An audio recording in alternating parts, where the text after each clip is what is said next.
Hi class, in today's lesson we're going to learn about the pop culture that came out in the 1930s. In the last lesson that you did, you learned about what happened during the 1930s. We know that the main event was the Great Depression. Yesterday we learned some of the causes of the Great Depression, what happened because of the Great Depression, and then how it affected everybody's lives. So let's start with our I can statements. I can connect the events of the 1930s, the Great Depression, with the pop culture of that time period. So your task for today is to figure out, considering all the things that were happening with the Great Depression and people's attitudes, why did they like the certain pop culture things that they liked? Now, these are going to be things that you actually know about today, things that are still around today, but they came out in the 1930s, and this was for specific reasons having to do with the Great Depression. So let's get started. Of course, we're in the 1930s with the Great Depression. You've seen this picture yesterday in the assignment that you did. Okay, so we're going to learn three different pop culture items for the 1930s. The first one we're going to learn as a word game. So what this is this kind of word game that we're going to play is where you're going to look at different pictures and put the pictures together, and it's going to create a word for us. It's actually going to create the name of our pop culture item for number one. So what you might need to think about it in a little bit of a different way. It's a bit of a puzzle, but this is kind of like if you see like a picture of an eye, and then you see a picture of a heart and a picture of the letter U. That could be I love you if you put it together. So it's trying to figure out what the pictures are telling you, and that will reveal our pop culture item for number one. So I'm going to show you all the pictures together. I want you to think about it. If you need some more time, pause the video, and then I will reveal the answer at the very end.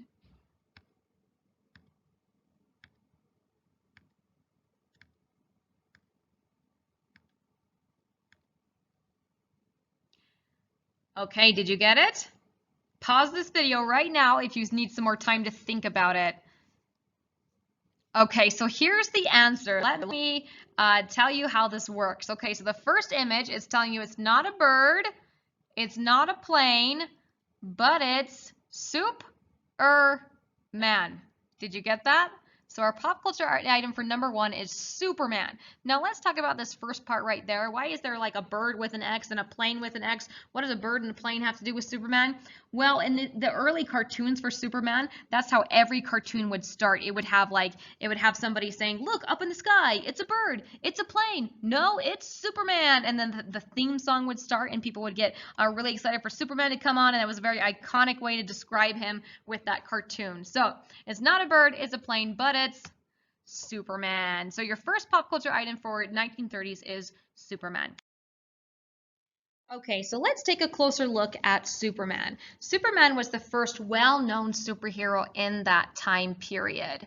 So this means that there were comic books of other superheroes before Superman, but people didn't like them as much as Superman. They weren't as widespread as this character. The very first comic book of Superman came out in 1933. So if you look at it, Superman is 87 years old. For almost 90 years, people have known about Superman and have liked this character. So if you wanted to think about it that way, like who is the most well-known, well-beloved superhero for the last 90 years, it would hands down be Superman. Now you might say Superman isn't as cool as Batman, or I like Iron Man a lot better. But if we look at the superhero who most of the world has been able to know and to recognize for the last century, well, that's Superman. He was created before everyone else, and he's more iconic than everyone else as well, if we look at the entire last century. Now, only in the last 20 years has Marvel come out with a lot more movies where people know more about superheroes, and they know about the kind of more obscure ones. But Superman has kind of taken the cake for the entire century in terms of popularity and widespread fame. So let's take a look at his origin story for a second. You might have seen this in some of the movies that are Superman today. But remember, he's from a planet called Krypton, and he's an alien, right? And his planet's going to blow up, so his parents send him out on a spaceship as a baby, and that spaceship crash lands on Earth, and he's adopted by a nice elderly couple in Kansas or in the middle of nowhere somewhere, and he grows up on a farm, and he learns he has powers and becomes Superman, where he saves the day and he has a secret identity, and he's Clark Kent by day and Superman by night, and He fights all the bad guys, a kind of classic hero story there. Now, let's get to know him a little bit better by looking at a video clip. Now, this video clip is a compilation of different video clips from old movies of Superman. So Superman started as a comic, and then people made movies and TV shows about him, and people are still making movies like we know. And so what you're going to see is you're going to see that the graphics are not going to be super good because it's from like the 70s and 80s, but it's going to be a compilation of different kinds of powers that Superman has. What I want you to know is that Superman is extremely OP, which means he just has like a ton of powers. People have just given him all the kind of powers a superhero could ever kind of have. So I want you to take a look at that from the video clip. Now, the video clip is about 13 minutes long, but I just want you to watch the first about 2 minutes and 45 seconds, and that'll give you a good idea about the kinds of things Superman can do as a superhero. So what I want you to do right now is I want you to pause the video, and I want you to go and view video clip number 1, just the first 2 minutes and 45 seconds. Okay, go ahead and pause this video.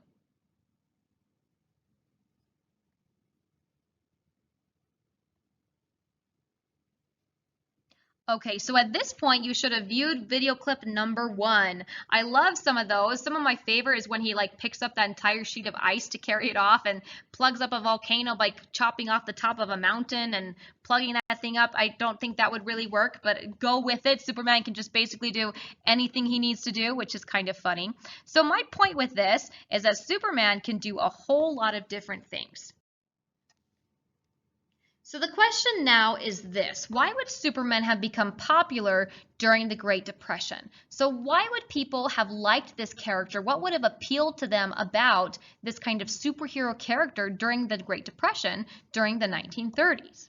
Well, some things that you might be thinking about is this. Well, he's a hero, kind of superhero character. So that means that he shows up in the nick of time and saves people right at the last second, and people can just rely on him to appear and save them. I think the people of the 1930s really liked this idea of these superheroes that show up and just save the day, and they can rely on someone and have hope in someone. I think also it's kind of just fun to believe that there's a fantasy world where this happens.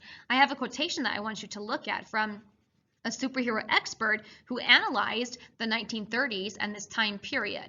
He says, in the 1930s, comic books and superheroes in particular provided an escapist form of entertainment. Now, that word escapist form of entertainment, that just means that people just really like to escape their reality and go into this like fantasy world, okay? So what I want you to think about is like, have you ever been watching a movie and it's been really cool and you've just gotten really into it, or been reading a book that you just got lost in? That's escaping, right? That's the escapism, and that's kind of the beauty and joy of this kind of entertainment, right? So they're saying that Superman was something that people could get lost in. Anyway, that allowed the American public to go into a fantasy world where all the ills of the world were righted by these larger-than-life heroes. So people love the idea of a hero coming to save the day at a time when they needed to be saved, at a time that was really difficult and hard for them. Okay, so our second pop culture item is actually a movie. But before I tell you what the movie is, I'd like to ask you a question. Do you think that movie attendance went up or down during the 1930s? So if movie attendance is going to go up, that's going to mean that more people went to the movies during the 1930s. And if it goes down, that means that less people went to the movies during the 1930s. What do you think? Okay, when we talk about this in class, a lot of students bring up, well, people didn't have enough money, so why would they go to the movies? I think that movie attendance would go down. Well, believe it or not, and you might be surprised to know this, but movie attendance went up during the 1930s. In fact, more people went to go see movies during the 1930s than ever before. So why was this the case if people lost money and wouldn't be able to afford that kind of thing? Well, this had to do with what they were doing. They were going to see the movies instead of doing something else. If you were rich in society and you had a lot of money and you were like a well-to-do kind of person, you didn't go see the movies. The movies were the cheaper thing to do. Instead, you would go somewhere else and see something else. That other thing would be to the theater, and you'd see plays and musicals and operas, and that was what you did if you were wealthy and had a lot of money to spend. Well, during the Great Depression, not everybody was living in a Hooverville, right? So these really rich people that went to the theater, they were just like less rich during the Great Depression, they weren't poor, but they were just less rich. So everybody was affected.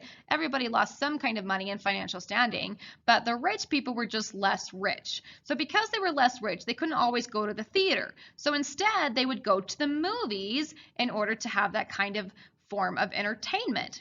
So the theaters lost a lot of money during this time period, but actually the movie companies were doing awesome. They were doing so awesome, in fact, that they could afford to use the technology to make their movies in color. And they were just rolling in the dough, bringing in a lot of money during this time. So movie attendance went up.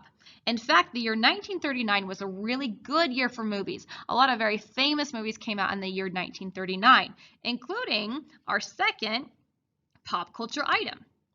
And our second pop culture item is The Wizard of Oz. This movie came out in the year 1939. Now, you may not have seen this movie, but a lot of students have. In the movie, it's about a girl named Dorothy. You can see her in the blue dress with the iconic ruby slippers in the movie poster.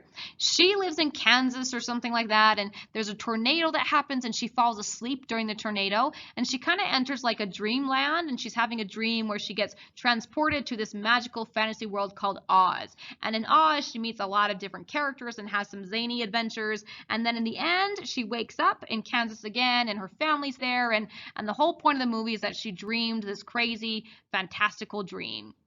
Now, the first part of the movie is in black and white, and the end is in black and white, but the middle of it is in color. Now, before The Wizard of Oz, there were other movies that had a little bits of color in them, like maybe one or two things was colored or a scene was colored, but this was the first one that we can actually consider a color movie. So it was really iconic for that reason as well.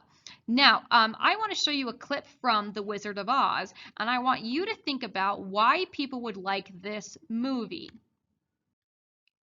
So I've told you a little bit about the plot of the movie, and you don't really need to know the plot in order to watch this clip, but I want you to watch video clip number 2 right now, and I want you to think about why people would like the message from video clip number 2. So go ahead and pause this movie, and I want you to watch video clip number 2 right now.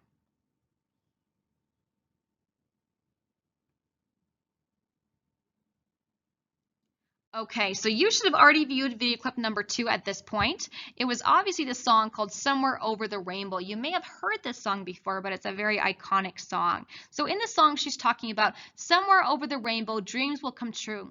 Your troubles will melt like lemon drops, and you'll be happy, and you'll receive all your dreams. And I think that that's the message that appealed to people in the 1930s. They loved that song. They loved the idea that if you sleep and you dream, then your troubles go away. If it's in the middle of a tornado, you can just fall asleep and then you'll wake up and things will be better and you'll be by your family and surrounded by those people you love and things will be great for you. So people loved that idea of escaping again, like it was kind of their entertainment, but also that you could escape to a wonderful world where things were great. And if you waited long enough, somewhere over the rainbow, your dreams would come true and your troubles would be made okay. Now, I'm going to pause and before I tell you your third pop culture item and tell you a funny story. The funny story has to do with something called the War of the Worlds. Now, the War of the Worlds was a radio broadcast I want to tell you the story about. And this story happened on October 30th in the year 1938. It was a radio broadcast by a guy named Orson Welles, and he became really famous because of this thing that happened on this day during this broadcast. Now, before I tell you the story, I want to establish for you that the entertainment of that time period was the radio. Movies were just becoming a thing, but really, when people wanted to be entertained, they would listen to the radio. So you'd tune into a radio station, and the radio station would have music sometimes, and it would have the news and other important kind of professional things to listen to, but it would also have the story, and they would even like act out the story. Like they would have voice actors that would come in and do voices and sound effects, and they'd have a band like actually in the radio that could do the soundtrack for the story. So people loved listening to the radio, and of course listening to the radio was free, and so all you had to do was own a radio, and so people could afford this kind of entertainment. Well, so I want you to think about how is listening to the radio different than watching TV, right? So you kind of have to imagine the story, like you're just hearing it. You can't use your sight to see the story like you can when you're watching TV. So people had to get really into it, and they had to like be like, okay, I'm imagining the story, and I have to completely follow everything that happens, or else I'm going to get a little bit lost. So people had to rely on their own imaginations to imagine what was happening. Well, Orson Welles on that day decided to tell the story of the War of the Worlds. And this was based on a book that's a science fiction tale of aliens invading the world. I think they invade in the UK first and then invade the world. And they come in spaceships and start shooting and vaporizing people. And it's very dramatic. And so this is the book cover of the War of the Worlds. And Orson Welles decided to tell that story on his radio station that night. Now, I'd like you to view video clip number 3 right now. In video clip number 3, it'll give you a trailer of the War of the Worlds, and in the trailer is actually from like a couple years ago. It has like Tom Cruise in it, and it tells you kind of like the story of the War of the Worlds, and you'll see it to be very dramatic when the aliens land and start vaporizing people, and people are running away and screaming, and the world's like falling to pieces. That was what the War of the Worlds was. So please pause this video right now and view video clip number 3.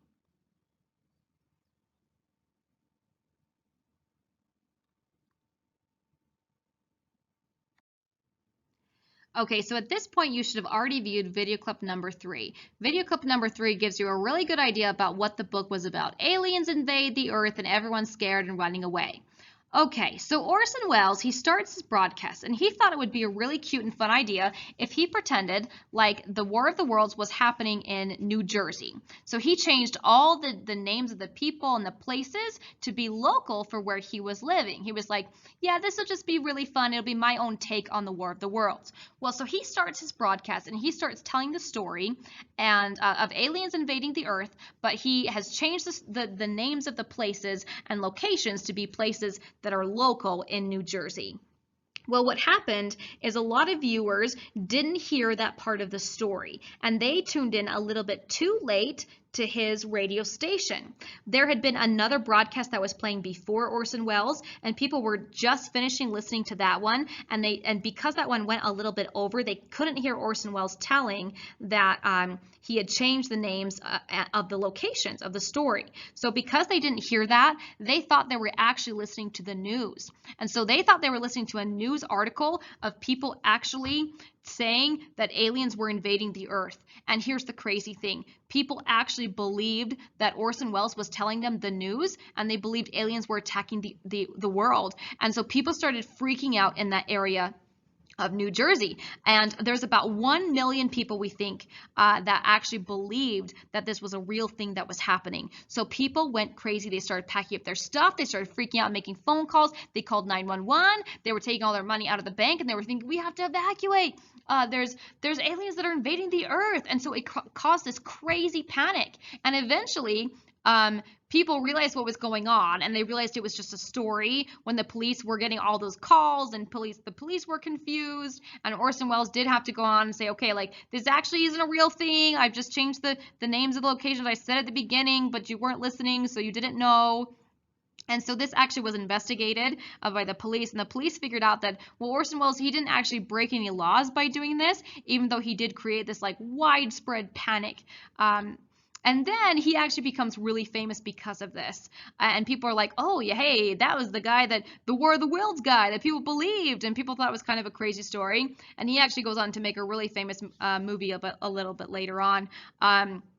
And it's called Citizen Kane is called the name of the movie that he created later on. So this is kind of a funny story to happen in the 1930s, where people really did believe aliens were invading the Earth because Orson Welles told them they were, but it was a story. So that's pretty funny. Okay, now video clip number 4 will just give you an overview of the War of the Worlds story. It's just a trailer for a PBS show that gave more details about it, but it does a good job of setting up the premise for you of the story, where people believed the War of the Worlds and they believed aliens were attacking the Earth. So go ahead and pause the video right now, and you can watch that video clip.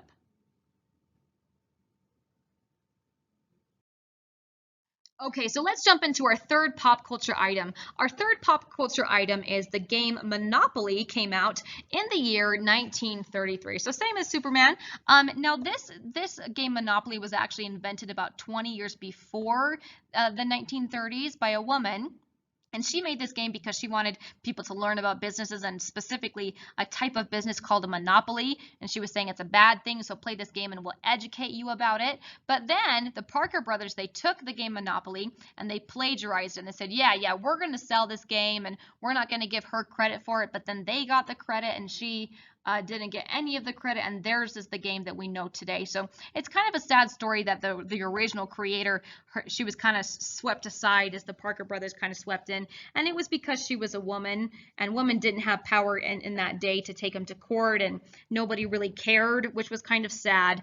So she didn't get the credit for that, but we do know the true story today, so we do know about her today. But anyway, so here's my question for you. Why would this board game in particular have been appealing to people during the 1930s? This is kind of an easy question, but people liked money. They liked the money aspect of it, that they could work hard and get a lot of money, and then they could own a lot of businesses and property. So people liked kind of living in this kind of reality as well. They knew they weren't owning real money, but it was just kind of fun to pretend like you were. It's that escapist form of entertainment again. So this is kind of a fun thing that came out in the 1930s that kind of makes sense. So in the last part of our lesson, let's jump into the Utah history part of this, and let's see what happens with the Great Depression. Now, in Utah during the Great Depression, there were parts of Utah that had 75% unemployment. Now, yesterday, I gave you the statistic that there were 25% unemployment in the nation. That's like 25 of every 100 people. Well, 75% of people is like 75 of that 100 people. So parts of Utah, there were like literally no jobs people had. So Utah was hit pretty bad in the Great Depression. Now, do you remember how I told you that people did not like President Hoover because of how he handled the Great Depression? Remember, he was like, oh guys, just wait for a second and it'll be fine. Just hang out and relax, and the economy will right itself, and I'm just going to do nothing about it. Well, people were really upset about that, and the next time that they could vote for a president, they did not vote to re-elect President Herbert Hoover, but instead they voted to elect a president called Franklin Delano Roosevelt. Well, he had a lot of ideas for how to fix the Great Depression. Now, he didn't really fix it himself necessarily, but he did have ideas of how to make people's lives better, and because he had these ideas and because they actually worked, people really felt like he was doing a good job,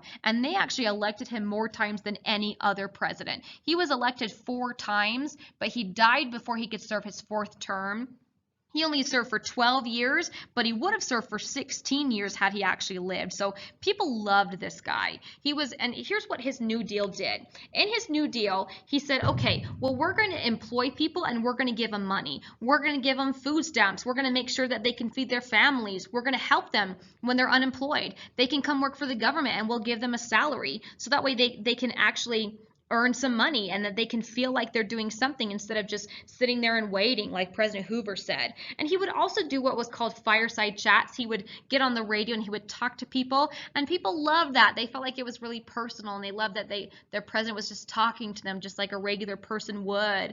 And so he was a very well-loved and a very famous president. Now, one of his programs that worked with unemployment was called the WPA, and the WPA paid men to build highways, bridges, buildings, and schools. So what President Roosevelt said is, if you don't have a job, come and see me, and you can build a bridge for the government, and so the city will be nicer, and then we'll pay you your salary, and then you can just move on to your next job, and hopefully by then you'll be employed. So he had a lot of these really good ideas, and people liked it. Now, let's do another Utah connection, Utah tie-in. The WPA built a building that is very famous and a very beautiful building in downtown Ogden. And you probably know what building I'm talking about. I'll show you a picture and you'll recognize it. But I'm sure all of you have seen this building. If it's right on Harrison Boulevard. So let me show you the picture, and then I'm sure you'll recognize it. Okay, do you recognize this building? This is Ogden High School. I'm sure all of you have seen this. Ogden High School has been around since the 1930s, and it was part of President Roosevelt's New Deal to get people to build it. Now, I know it says PWA on the sign in the front, but the WPA, PWA kind of means the same thing, same organization, right? And so President Roosevelt was the one that gave people the ability to build this and pay their salaries to do it. Now the building, of course, has been renovated since then. Like some of it could have gotten destroyed and they needed to replace some things, or they needed to add in electricity and things like that. So it's not the exact same building per se, but the structure is the exact same since the 1930s. So it's really cool that we have kind of a piece of the 1930s in our own backyard here. Okay, so in this lesson, what you've done is you've learned about the 3 pop culture items of the 1930s. We had Superman, we had The Wizard of Oz, and we had Monopoly. These 3 things make sense when we look at, well, why did people like these things during the 1930s? Well, they were suffering. They needed hope. They needed kind of escapism. They needed something to believe in. And so the pop culture of that time kind of gave them the hope to press forward, and it gave them a little bit of entertainment when things were pretty rough. Now, in our next lesson, we're going to jump into the 1940s, and we'll look at the main event in the 1940s.